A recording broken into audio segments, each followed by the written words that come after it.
Интересно, о ком думает ветер на вершине египетской пирамиды? Наверное, о том же, о чем он думает, обвивая причудливые формы великих каньонов в американских прериях. О чем он размышляет, никому не известно. И ведет ли он разговор с барханами в пустыне или с изумрудными растениями в степях. Никого это не интересует. Никого. Кроме меня. Почему? Потому что я его невеста. В моих синих глазах отражается его размытая фигура. Развивая мои светлые волосы, он нежно шепчет: «Здравствуй, земное создание! Твое сердце, как разноцветная палитра. Растворись во мне, и полетели. Я покажу тебе мир, а ты наполнишь его необычными красками. Согласна?»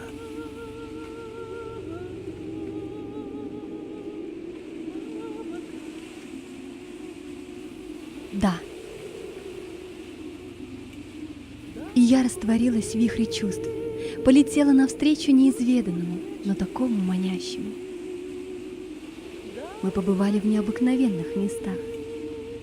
Я увидела, как бунтуют верхушки столетних сосен, как плавно машут крыльями свободные птицы и как солнце отражается в стеклах гигантских небоскребов.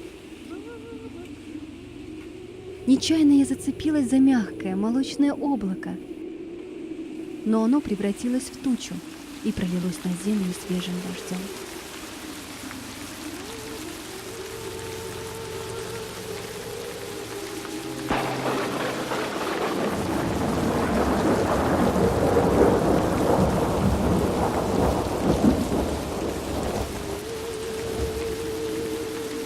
Спустившись пониже, я дотронулась до изумрудной травы в поле.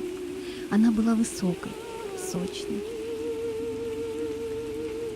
Среди нее ветер отыскал фиолетовый колокольчик и подарил его мне. Мое сердце превратилось в резную шкатулку с самыми драгоценными камнями под названием радость, блаженство и любовь.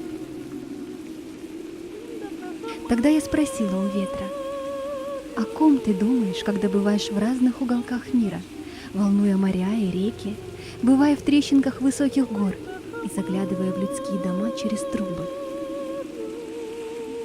Ветер вдруг остановился, замер, посмотрел в мою сторону и тихо заговорил. О тебе одной я думаю, когда летаю по просторам. Только твой образ вижу я перед собой.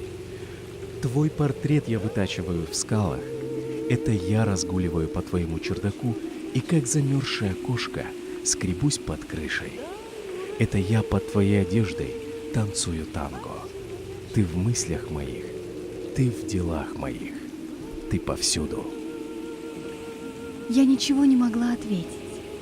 Лишь в области сердца было тепло и приятно.